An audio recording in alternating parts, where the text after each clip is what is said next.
2022. Already 3 months gone in this new year. In April is Global Volunteer Month.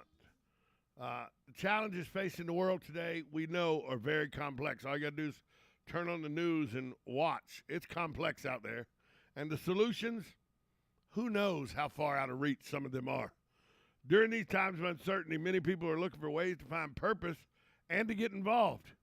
However, when it comes back to giving back or volunteering, there's a lot of people who don't even know how to get started.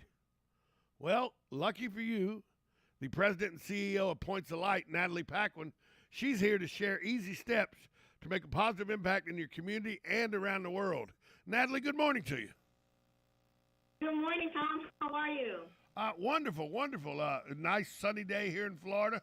Going to be about 85 degrees today, so it's a great day to get out and volunteer. So it's Global Volunteer Month. Tell us what that actually is, though, Natalie.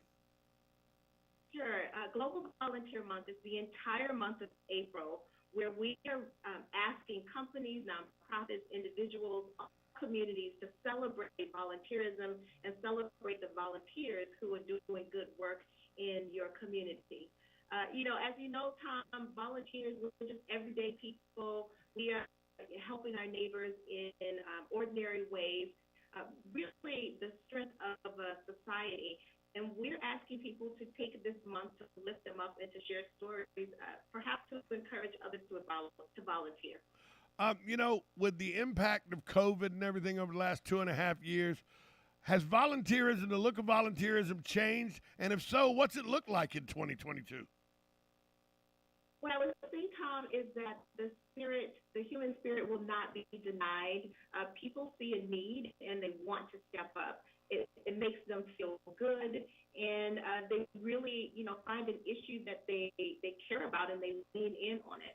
And it's one of the reasons why, we started this about in 2020, right before the pandemic, and we're in partnership with Phillips 66. But it's one of the reasons why we know it's important to share stories and inspire others to continue to do good. I was on the board of the Humane Society here in Marion County for about 3 years, and one of the things we always heard volunteers talk about was the hardest part of volunteering was getting the nerve up or the guts up to go in and actually volunteer.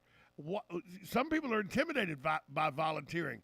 Why do you think that is, and how can people get started in volunteering?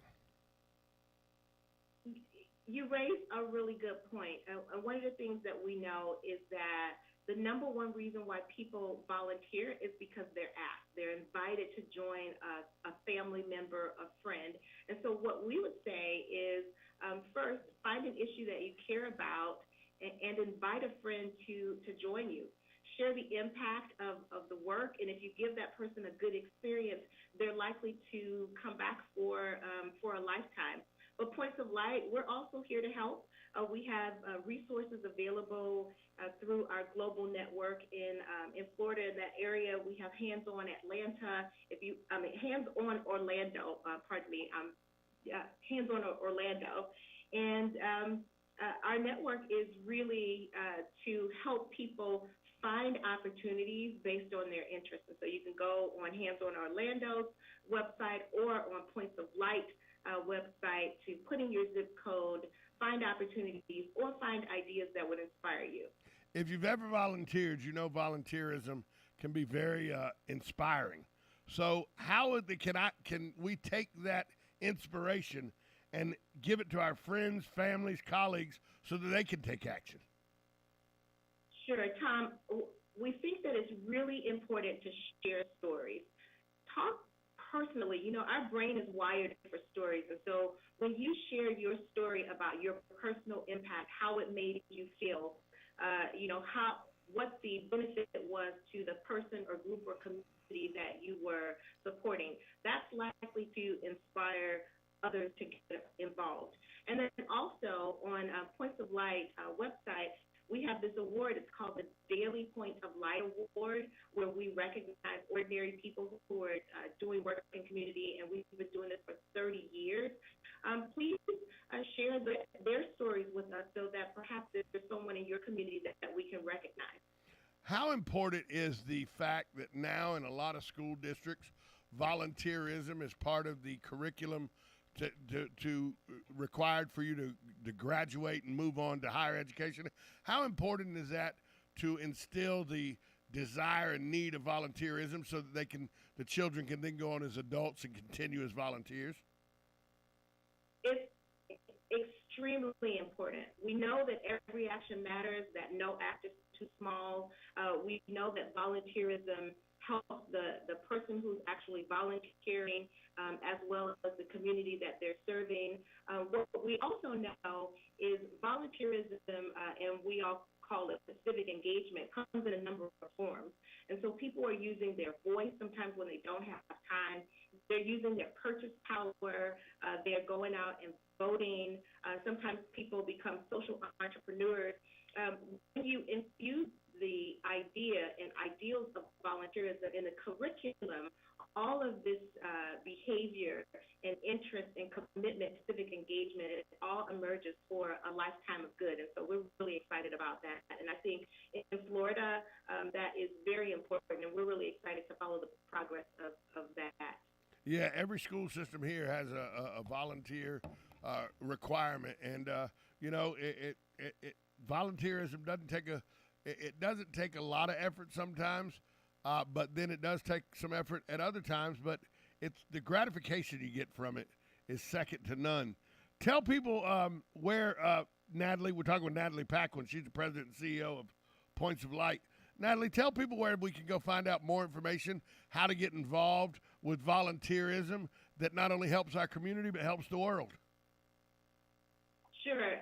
Just remember the power of people is extraordinary, that every action matters, that no act is too small.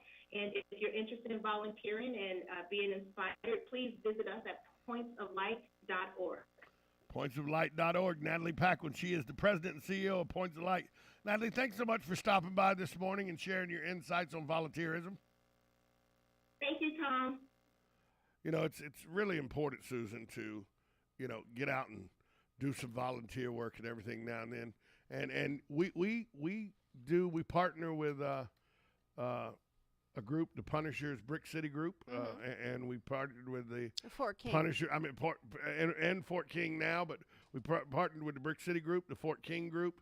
We've the Copperhead Law Enforcement Motorcycle Club, with the Greg Graham Foundation, right. Toys for Tots, and it's always at the end of the time, it's tiring. You do a lot of work and all, but at the end of it, everybody ends up with a smile on their face and talks about how good experience it was. Right. So go out and volunteer, folks. It's National Volunteer, global, not national, global Volunteer Month.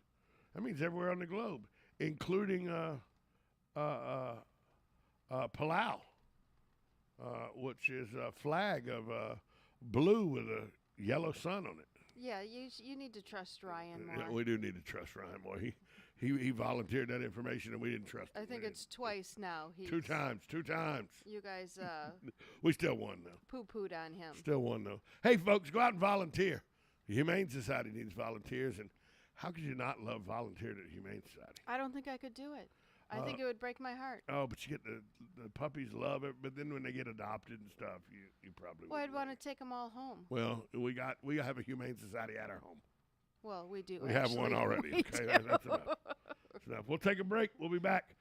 It's time to talk about Just Shipped next. Oh, on all Ocala right. Talks, 1370 AM, 96.3 FM. This is WOCA, the source.